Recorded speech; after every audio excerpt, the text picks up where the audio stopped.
Good evening and welcome to Tucker Carlson Tonight. Just about a decade ago, gender dysphoria was a fairly short entry in abnormal psychology textbooks. It was a condition so obscure that most people had never heard of it. That's changed. If you've got children in school, you know how common that disorder has become.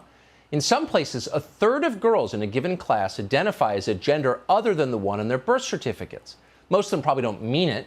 5 years from now, they'll have moved on. They're going through what we used to call a phase. But for an increasingly large number of children, that phase will not end. Therapists will steer those children to doctors who will almost immediately give them powerful sex hormones, drugs whose long-term effects we cannot know. In some cases, those kids will then be referred to surgeons who will mutilate or remove their sex organs permanently. That is happening across the country tonight.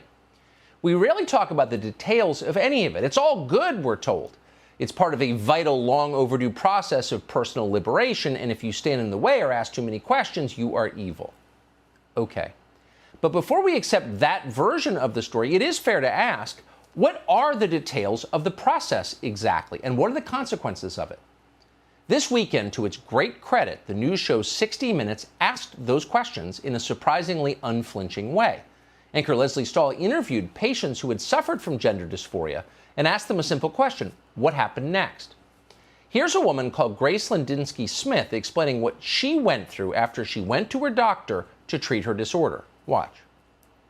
She didn't really go into what my gender dysphoria might have been stemming from. We only did a few sessions. They asked me, so why do you want to go on testosterone? And I said, well, being a woman just isn't working for me anymore. And they said, okay. So that was that. You got your prescription for testosterone. Mm-hmm. Yep. Being a woman just isn't working for me anymore. Okay. Here's some life-altering drugs. That's all it took. And then it kept going. Within just 4 months, Grace Lindinsky Smith was in the operating room having a double mastectomy.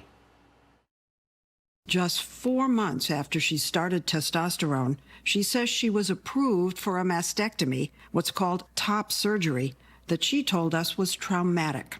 I started to have a really disturbing sense that, like, a part of my body was missing, almost a ghost limb feeling about being like, there's something that should be there. And the feeling really surprised me, but it was really hard to deny.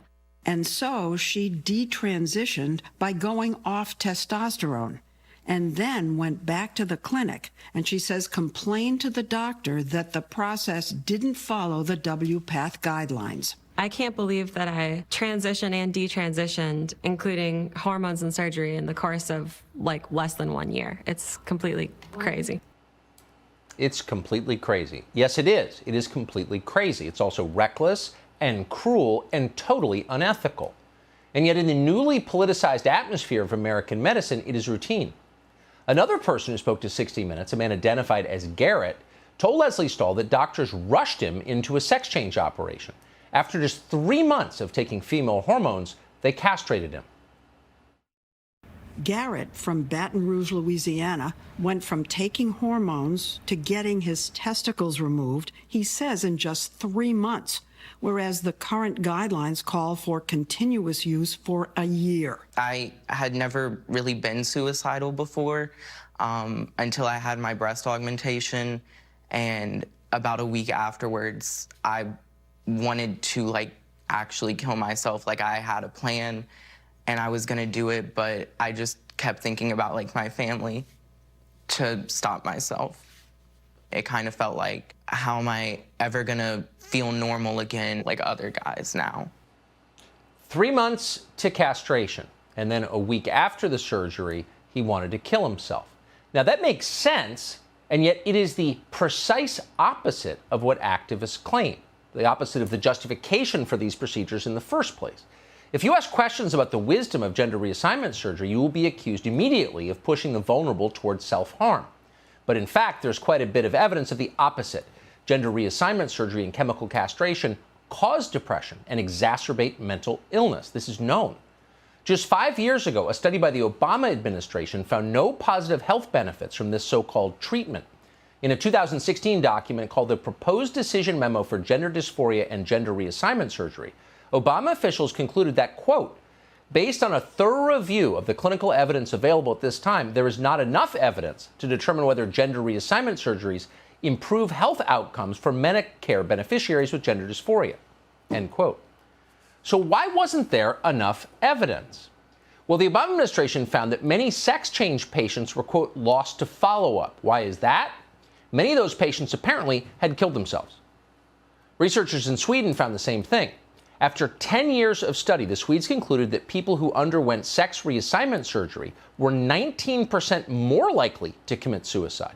The risk of psychiatric hospitalization was nearly 3 times greater. In other words, it was an utter disaster. Yet strikingly, most Americans are not aware of these numbers. They've never seen this research. They're not allowed to see it. Instead, they see a daily barrage of propaganda, most of it online, made possible by Google and Facebook.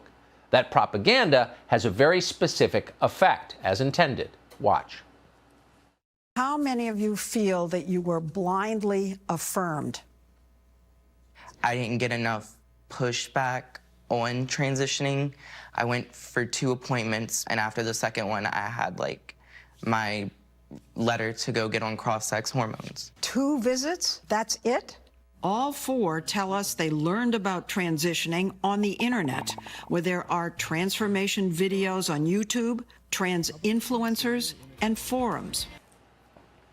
We haven't said an awful lot of complimentary things about Leslie Stahl on this show, but Sunday night's piece was a remarkably brave piece of journalism. Leslie Stahl certainly didn't need to do that piece.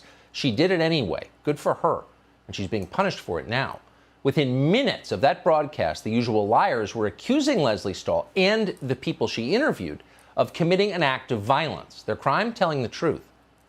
Now, those kinds of attacks have a chilling effect on the rest of the population, and that's, of course, the point of making them. Watch this psychologist describe how many in medicine are simply too afraid to care for their patients.